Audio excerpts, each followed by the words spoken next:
Now, you can call Tom Cruise crazy all you want, but the man does make some pretty entertaining movies. So, the film I've just gone to see this weekend is the newest Mission Impossible, Rogue Nation. And this is a series that I just started getting into fairly recently. It's only been about a year now, or maybe even less than that, since I watched the very first Mission Impossible for the first time. And I've been watching the sequels since then. It was just last weekend that I watched Ghost Protocol and loved it.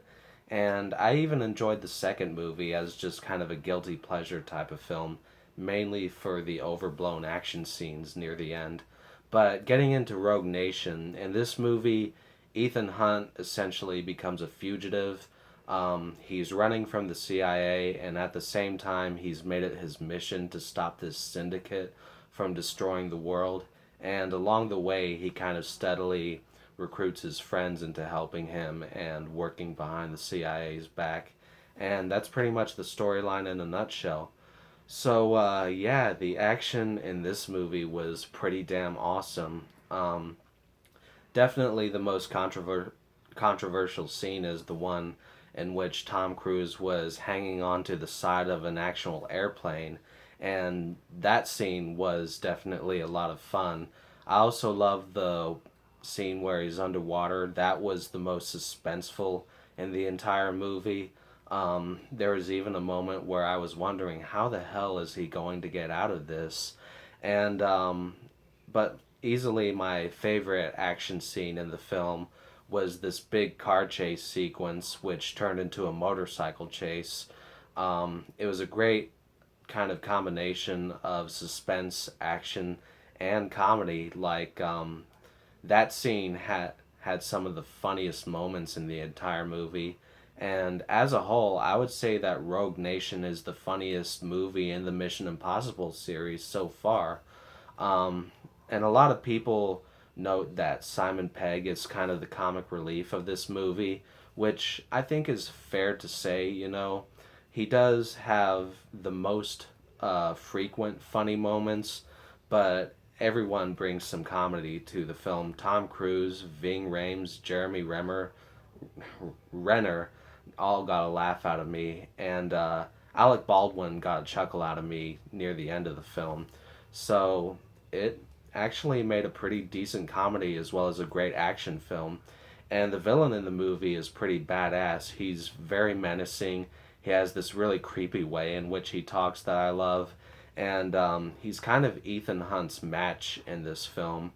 I heard they're already working on a Mission Impossible 6 right now, and I'm kind of wondering if they're going to be able to top their past villains at this point. Definitely the best one so far has been Philip Seymour Hoffman's character in the third film.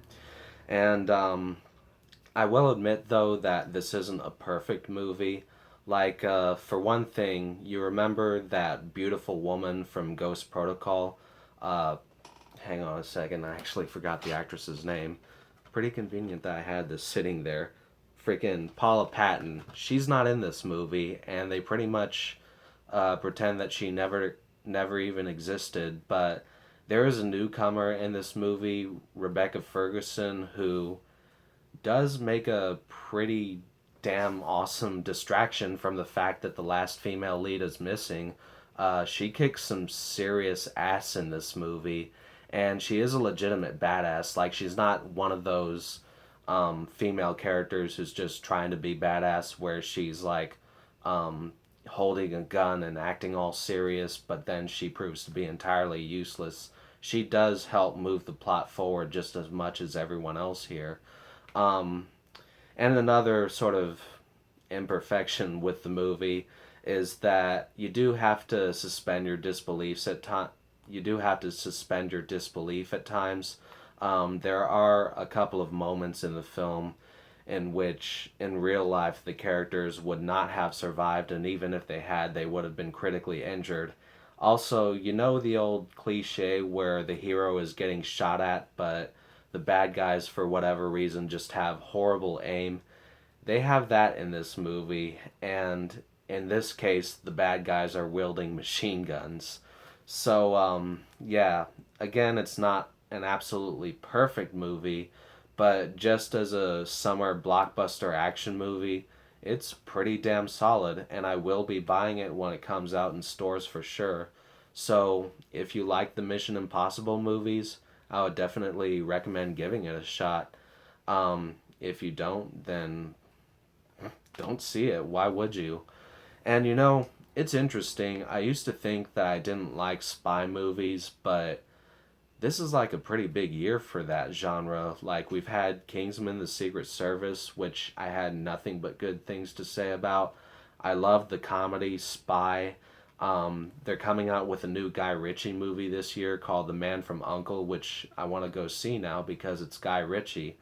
And they're coming out with a new James Bond movie, of course, which I'm not going to go see just yet because you want to know something that's actually really, really sad. I've never seen a single James Bond movie, but given the fact that I've been getting into this genre now, at some point I'm gonna go out and buy the whole series and kind of marathon it. I am one of those purists who likes to start with the first movie first, and yes, I will even be watching the bad ones, or at least the ones that the general public labels as bad. Um, and before anyone recommends it, I did try getting into the Bourne series. I don't exactly know why, but I couldn't really get into it. It just didn't do a whole lot for me. But overall, I am definitely a fan of this genre by now. Anyway, that's all I have to say. I hope you all have a good one.